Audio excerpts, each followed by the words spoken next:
Welcome students for the video lecture of subject concrete technology. So today's topic is topic 3.3.1, that is properties of fresh concrete.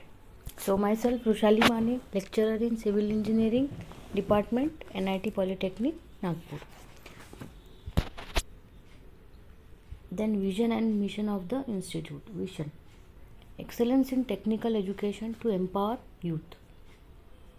Then mission: impart quality technical education to prepare students with excellent technical skills. Then develop competent and employable diploma engineers and responsible citizens. Then strengthen industry institute interaction. Then vision and mission of civil engineering department: to impart excellent civil engineering skills to develop employable civil diploma engineers. Then imparting the modern technical skill as per the requirement of the industry to improve employability. Then to develop social and environmental responsible civil engineers. Then effective implementation of teaching learning process to benefit students. Then course outcome: prepare concrete of desired compressive strength. From this topic we can study how to obtain the desired compressive strength from the concrete. Then unit outcome: interpret the given data obtained from test on given type of concrete sample. Then program outcomes mapped here are: basic discipline and knowledge, problem analysis, design development of solutions, engineering tools, experimentation and testing, then engineering practices for society, sustainability and environment, then project management, and then lifelong learning.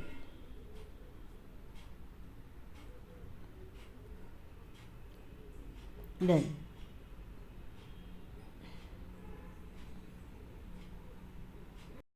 so in this topic we'll study about what are the properties of fresh concrete. So what is fresh concrete? It is a freshly mixed material which can be molded into any shape.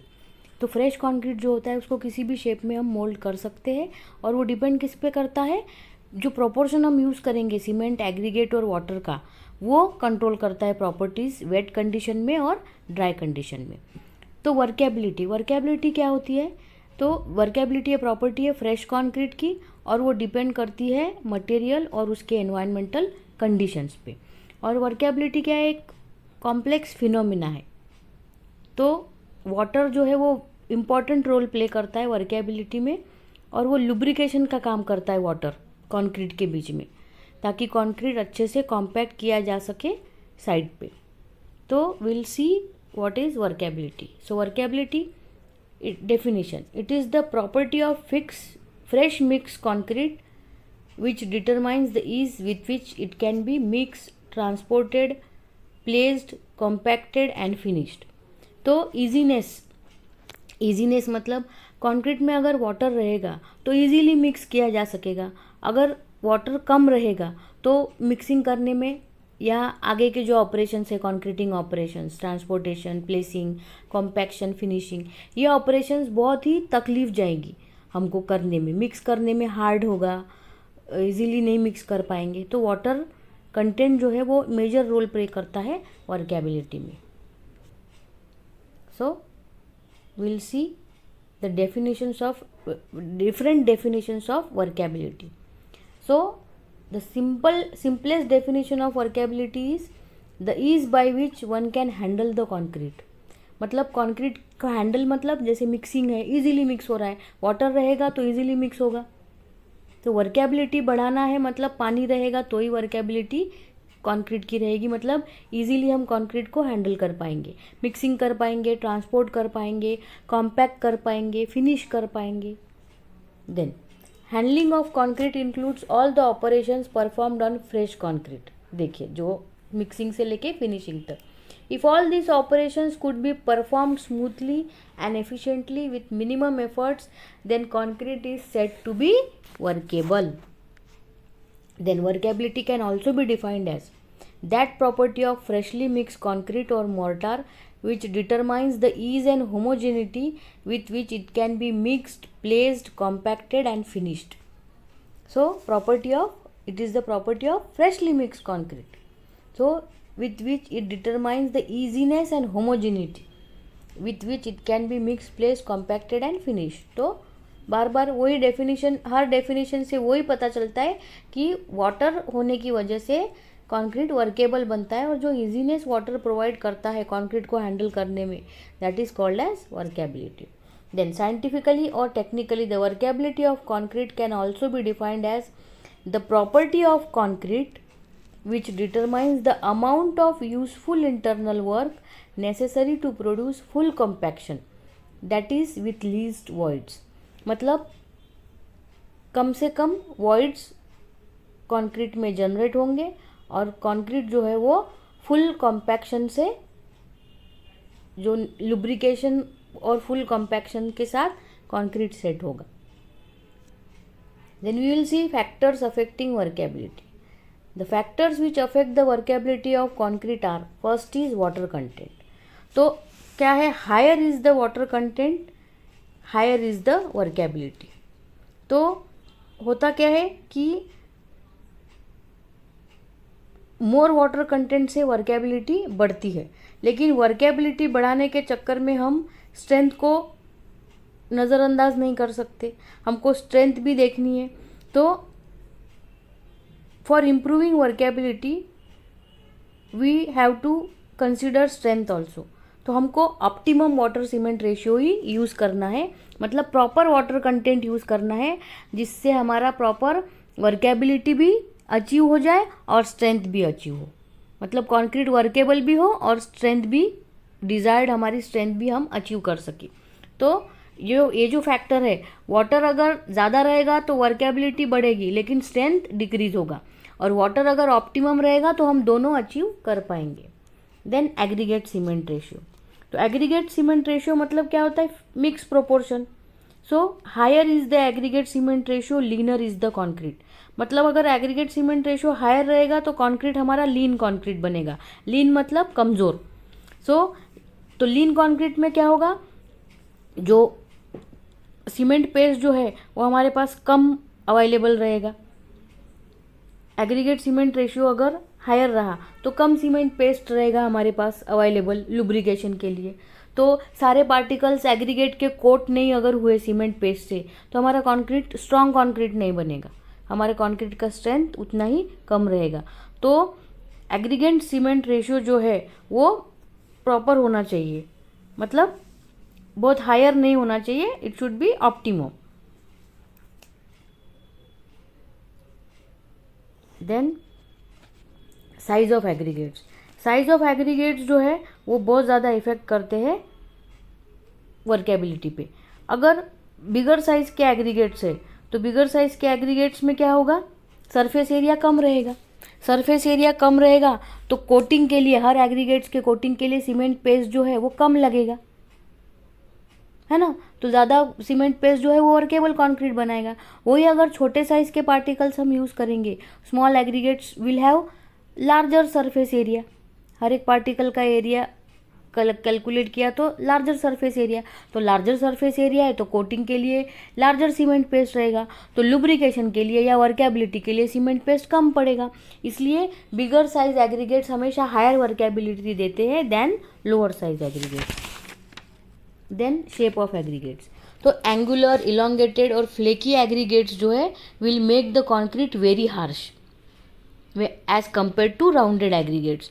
तो angular aggregates क्या होते हैं, ज़्यादा surface area होता है angular aggregates में as compare to rounded aggregates. इसलिए angular aggregates में सीमेंट पेस्ट कोटिंग के लिए ज़्यादा लगता है तो वर्केबिलिटी और लुब्रिकेशन के लिए कम पड़ जाता है सीमेंट पेस्ट. इसलिए राउंडेड एग्रीगेट्स जो होते हैं वो ज़्यादा वर्केबल कॉन्क्रीट देता है then angular aggregates. Then grading of aggregates.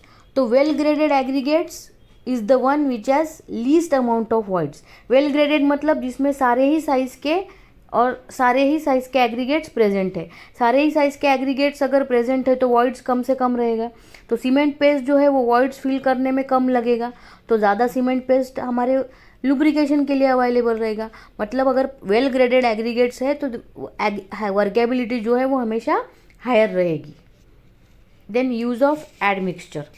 तो एड मिक्सचर जो है, हम अगर वर्केबिलिटी बढ़ाना है तो हम क्या करेंगे, वाटर कंटेंट बढ़ाएंगे। लेकिन हमको पता है कि जितना हम वाटर कंटेंट बढ़ाएंगे उतना कंक्रीट का स्ट्रेंथ डिक्रीज होगा, वर्केबिलिटी तो बढ़ जाएगी।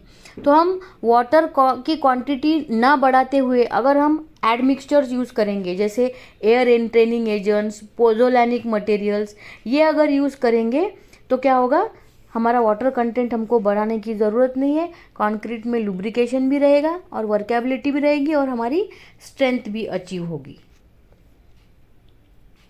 Then water absorption of aggregates. तो वाटर एब्जॉर्प्शन जो है एक ऐसा प्रॉपर्टी है जिससे क्या होता है कि एग्रीगेट्स जो है वो अगर वेट रहे और एब्जॉर्ब कर लिए वाटर ज़्यादा, सपोज रेनी सीजन में, तो क्या होगा, कंक्रीट में हमारा जो वाटर कंटेंट है वो इंक्रीज़ हो जाएगा। कंक्रीट जो है वो वर्केबल बनेगा क्योंकि वाटर कंटेंट हम भी ऐड कर रहे मिक्स में हमारे, और एग्रीगेट्स भी वेट कंडीशन में है, तो कंक्रीट वर्केबल रहेगा। Then temperature. टेम्परेचर से क्या होता है कि कंक्रीट जो है हायर टेम्परेचर में कंक्रीट एग्रीगेट्स जो है वो वाटर एब्जॉर्ब करेंगे तो वर्केबिलिटी ऑटोमेटिकली डिक्रीज हो जाएगी क्योंकि मिक्स प्रोपोर्शन का वाटर एब्जॉर्ब करेंगे। और लोअर अगर टेम्परेचर रहा तो वर्केबिलिटी हायर रहेंगी क्योंकि हमारा वाटर जो है वो ड्राई अप नहीं होगा इजीली और इवापोरेट नहीं होगा और ना ही एब्जॉर्ब होगा एग्रीगेट्स में, तो हमारी वर्केबिलिटी हमेशा हायर रहेगी। देन हम वर्केबिलिटी की टेस्टिंग होती है। तो how will we check the workability of concrete? So there are different methods of measuring the workability of fresh concrete. So सारी चीज़ें क्या मेजर करती है कि फ्लूइडिटी, मतलब कितना कंक्रीट फ्लोइंग है, फ्री फ्लोइंग है। तो हम 1 by 1 टेस्ट पढ़ते हैं। तो first is slump cone test. So it is most commonly used method to determine workability. So ये या तो लेबोरेटरी में किया जा सकता है या साइट में किया जा सकता है और इजीली परफॉर्म किया जा सकता है, इसलिए ये मेथड हर जगह यूज होता है.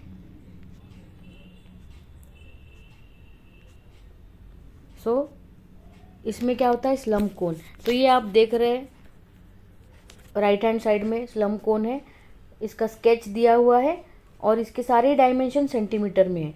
इसका टॉप डाया 10 सेंटीमीटर है, बॉटम डाया 20 सेंटीमीटर है और हाइट है 30 सेंटीमीटर. और जो थिकनेस है मेटेलिक शीट की, जो थिकनेस है वो 1.6 mm है और मेटल से बना हुआ अपैरेटस है. सो इसमें क्या होता है कि ये देखो, ये 2 हैंडल्स दिए हुए साइड में जिससे पिक किया जा सकता है.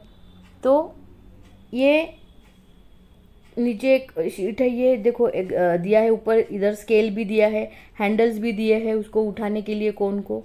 तो ये पूरा असेंबली यहाँ पर ये शो कर रहा है. Then we will see the procedure. Procedure में क्या करना है, सबसे पहले तो clean the mould from inside and apply oil on it. Oil क्यों लगा रहे, ताकि कॉन्क्रीट उसमें चिपके ना. Then place the mould on smooth surface. किसी स्मूथ सरफेस पे हमको ये मोल्ड जो है वो रखना है. Fill the concrete in 4 layers. Each layer is compacted in standard manner with the help of tamping rod. तो क्या किया जाता है, जो ये स्लम कोन है उसके अंदर कॉन्क्रीट 1/4 पहले 1/4 भरा जाता है, उसको टैंपिंग किया जाता है 25 टाइम्स विद 20 टैंपिंग रॉड. फिर और 25% भरा जाता है मोल्ड के अंदर कॉन्क्रीट, उसको टैंपिंग रॉड से टैंप किया जाता है. फिर और 1/4 और ऐसे करके 4 बार 1/4 करके कॉन्क्रीट पूरा भरा जाता है स्लम कोन अपैरेटस में. उसको टैंपिंग रॉड से टैंप किया जाता है और लेवल अप किया जाता है. जो भी हमको मिक्स दिया रहेगा कंक्रीट बनाने का, कोई भी मिक्स ले सकते हम, M10, M15, M20. तो उसका जो मिक्स रेशियो है हमने पिछले इसमें पढ़ा है कि M15 का मिक्स रेशियो क्या होता है, 1:2:4. ठीक है. तो जो भी मिक्स रेशियो है पर्टिकुलर ग्रेड का, M10 का, M15 का, M20 का, उस हिसाब से हमको मिक्स बनाना है। और हमने कौन से ग्रेड के लिए कितना वाटर लगता है इसका भी टेबल देखा है पिछले वीडियो लेक्चर में। तो उस हिसाब से हमको वाटर ऐड करना पड़ेगा और कंक्रीट बना के स्लम कोन अपैरेटस में प्लेस करना है concrete. Then remove the mould by one smooth vertical motion. तो दोनों साइड से हैंडल होते हैं, वो हैंडल को पकड़ के गोल घुमा के मोल्ड को ऊपर उठाना है। Then concrete subsides. तो क्या होगा, जब हम मोल्ड उठाएंगे कंक्रीट गिरने की कोशिश करेगा। This subsidence is called slump. मतलब जो कंक्रीट पूरा तो नहीं गिरेगा, लेकिन थोड़ा सा जो गिरेगा उसको कहा जाता है slump. So measure that in by using a metric scale from top of the cone. तो स्केल से हम पहले हमको टॉप कोन का हाइट पता है 30 सेंटीमीटर, और उतना ही कंक्रीट का हाइट रहेगा। तो जितना कंक्रीट गिर गया हमारा मोल्ड हटाने के बाद, वो हमको मेजर करना है, और जो डिफरेंस ऑफ हाइट है उसको स्लम्प बोला जाता है। So you can see here this is how the concrete is slump is removed. Concrete देखो कैसे फैल गया स्लम्प हटाने के बाद। और ये देखो स्केल दिख रही है, कंक्रीट को इस तरह से मेजर किया जाता है। पहले हाइट क्या है, और इस तरह से कंक्रीट का लेवल कम हो गया, आप इस स्केच में देख सकते हैं। सो कंक्रीट के स्लम्प कौन से?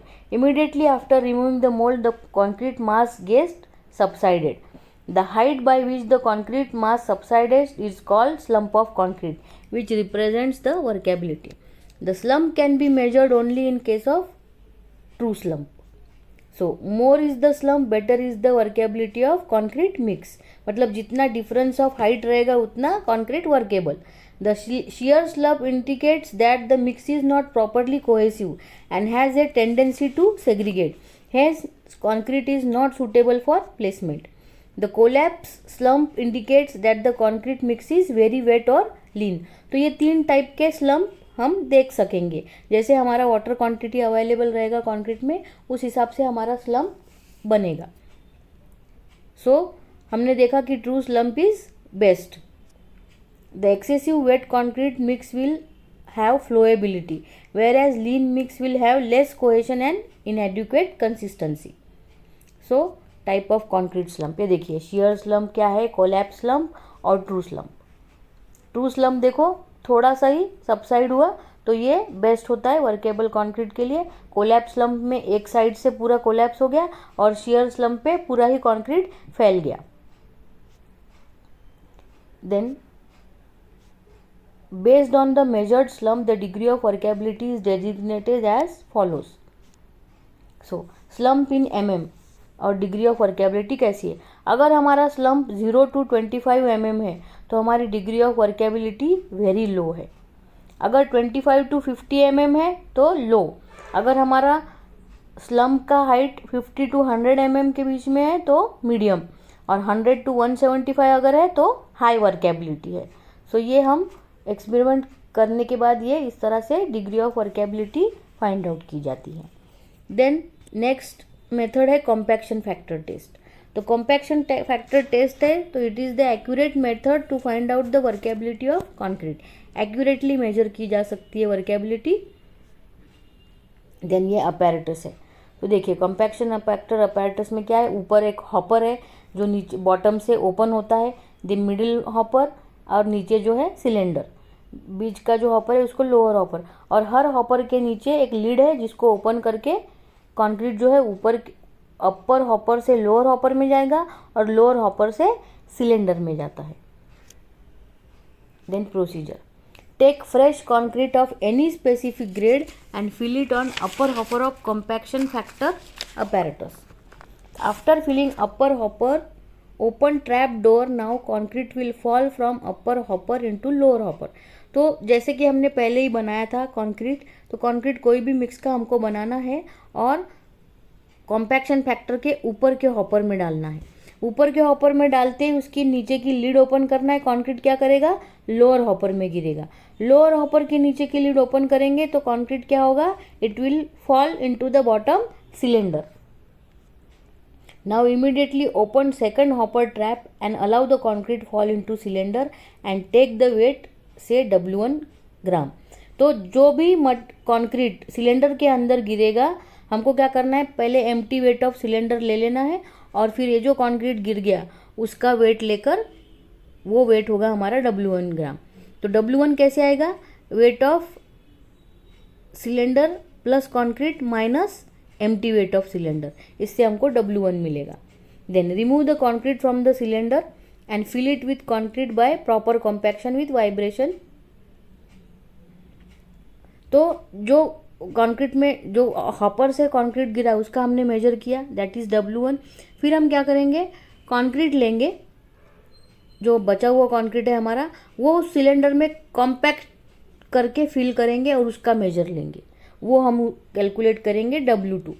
तो कैलकुलेशन कॉम्पैक्शन फैक्टर कैसे फाइंड आउट किया जाता है, W1 अपॉन W2. W1 मतलब क्या है, it is the weight of partially compacted concrete. Concrete lower hopper से गिर गया नीचे तो इट इज़ पार्शियली कॉम्पैक्टेड, मतलब अपना गिरने की वजह से जो पटक गया है इम्पैक्ट से, उससे उसका जो कॉम्पैक्शन हुआ वो पार्शियल कॉम्पैक्शन है, हमने कोई अलग से कॉम्पैक्शन उसका किया नहीं. लेकिन W2 जो है हमने क्या किया, सिलेंडर में कंक्रीट फिर से भरा अच्छे से, प्रॉपर लेवल अप करके कॉम्पैक्शन करके प्रॉपर लेवल अप करके उसका मेजरमेंट लिया, that is W2. So compaction factor is W1 by W2, that is weight of partially compacted concrete upon weight of fully compacted concrete. तो इस तरह से compaction factor से मेजर किया जाता है concrete. Then depending upon the calculations compaction factor, the degree of workability can be designated as follows. तो compaction factor अगर 0.78 है तो degree of workability very low, 0.85 अगर आया तो लो, 0.92 अगर है तो मीडियम, अगेन 0.92 से ऊपर है तो इट इज़ हाई, 0.95 वगैरह it is taken as high workability. Then summary, what is workability? In today's lecture we have studied what is workability, factors affecting workability, methods of workability, degree of workability by different methods, then assignment questions. State and explain factors affecting workability, state slump values for different concretes. Then this is about today's lecture.